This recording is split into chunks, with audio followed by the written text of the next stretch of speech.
அனைவருக்கும் வணக்கம். தெய்வீக பலன்கள் சேனல் சார்பாக தங்களை அன்புடன் வரவேற்கிறோம். இன்று நம் காணொளியில் காண விரும்புவது பாரம்பொருள் சிவபெருமானை பூலோக முறைப்படி திருமணம் செய்து கொள்ள ஆசைப்பட்ட சக்தி தேவி சிறப்புகளை பற்றி இந்த காணொளியில் பார்க்கலாம். வாருங்கள் காணொளிக்கு செல்லலாம். மறக்காமல் ஒரு சப்ஸ்கிரைப் செய்யவும். ஆடி மாதத்தில் ஒரு நாள் கைலையில் பாரம்பொருள் சக்தி தேவி சிவபெருமானிடம் ஒரு விசித்திரமான ஒரு விருப்பத்தை தெரிவித்தார்கள். பரம்பொருள் சிவபெருமானே, தங்களை பூலோக முறைப்படி திருமணம் செய்து கொள்ள நான் மிகவும் ஆசைப்படுகிறேன். என் ஆணையை தயவு செய்து கூர்ந்து நிறைவேற்ற வேண்டும் என கேட்டுக்கொண்டார்கள்.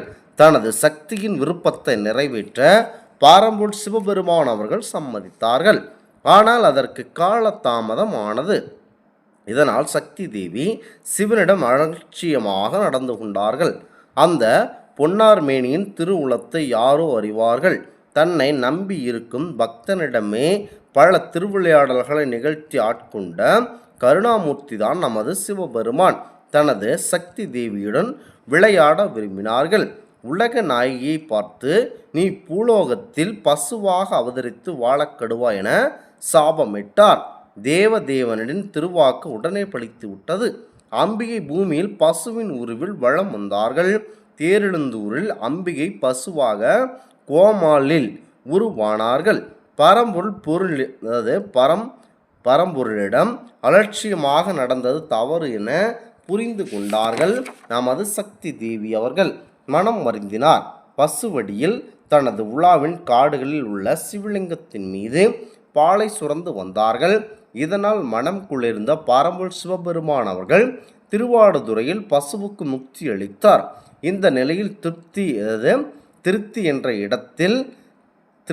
என்ற இடத்தில் பரத்வாஜ் முனிவர் மிக பெரிய யாகம் நடத்தினார்கள். அந்த யாக குண்டத்தில் சிவபெருமான் அருளினால் உமையம்மை அதாவது சக்தி தேவி தோன்றினார்கள்.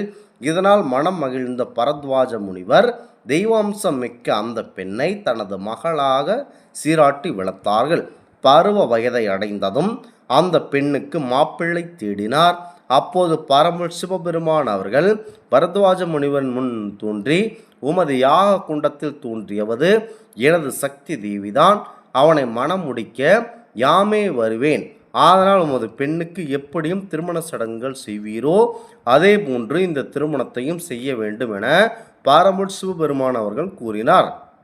இறைவன் கூறியபடியே திருமணத்திற்கான கங்கண தாரணமும் மங்கள ஸ்நானமும் திருவேற்குடியில் செய்தார்கள். பின்பு பாலகைஸ்தை தாபனம் குரு முளைப்பாளையில் சிறப்பாக செய்தார். பின்னர் சக்தி தேவி அழைத்து கொண்டு இறைவனை தேடி புறப்பட்டார். ஓரிடத்தில் இறைவனை இவர்களை எதிர்கொண்டார். இதனால் அந்த இடத்திற்கு திரு எதிர்கொள் பாடி என்று காரணம் ஆயிற்று. அங்கிருந்து மாப்பிள்ளையாக பரம்பொருள் சிவபெருமானை அழைத்து சென்றார் பரத்வாஜ மகரிஷி. திருமணஞ்சேரியில் நடைபெற்ற இருக்கும் இந்த திருக்கல்யாணத்திற்கான சப்த காரணங்களும் மாலையாக மாறிவிந்தன. நவகிரகங்களும் வந்து சேர்ந்தன. தேவர்கள் முனிவர்கள் கூடினார்கள். அவரது முன்னிலையில் இறைவனுக்கும் சக்தி தேவிக்கும் திருக்கல்யாணம் பரத்வாஜ மகரிஷியால் செய்யப்பட வைக்கப்பட்டது. இந்த இடத்திற்கு திருமணஞ்சேரி என்ற பெயர் ஏற்பட்டது. திருக்கல்யாண கோலம் கொண்ட பரமேஸ்வரன் கல்யாண சுந்தரராக காட்சி தருகிறார். தன்னை நாடி வருவோருக்கு அருளாசி புரிந்து வருகிறார். சக்தி தேவி எவ்வாறு தான் விரும்பியவாறு இங்கு மனம் புரிந்து கொண்டாரோ அவ்வாறு தன்னையும் தன் நாயகனையும் வணங்குவோருக்கு அவரவர்களின் விருப்பப்படி திருமணமுடைய இறைவனுடன் இணைந்து கோகிலாம்பாளாக அருள் புரிகிறார். இந்த கோவிலின் மூலஸ்தானத்தில் உள்ள உத்வாகநாதர் மணமகனாகவும் இறைவி அதாவது சக்தி தேவி அவர்கள் கோகிலாம்பாவும் மணமகளாக இருக்கிறார்கள். ஆலயத்தின் தெற்கு பிரகாரத்தில் மணமக்களாக திருக்கோலத்தில் கோகிலாம்பாளுடன் கல்யாண சுந்தரரார் காட்சியளித்து அருள் பாலிக்கிறார். கல்யாண சுந்தரார் மாப்பிள்ளை கோலத்தில் கம்பீரமாக இருக்கிறார்.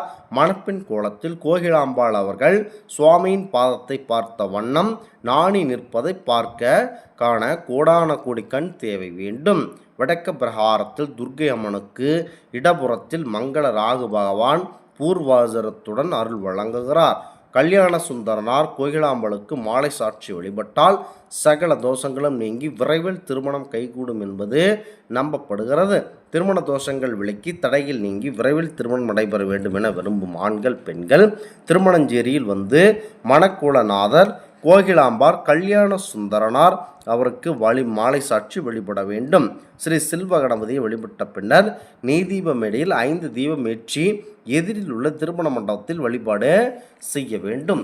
இப்படி ஒரு ஆசை நமது பரம்பொருள் சக்தி தேவி அவர்களுக்கு திருக்கல்யாணம் பூலோக முறைப்படி திருமணம் செய்து கொள்ள தோன்றிய நாள்தான் இந்த ஆடி மாதம். ஆடி மாதத்தில் இவ்வளவு அழகாக அவரை மனதில் ஈர்க்க வைத்தது இந்த ஆடி மாதமான தட்சிணாயன மாதம்தான்.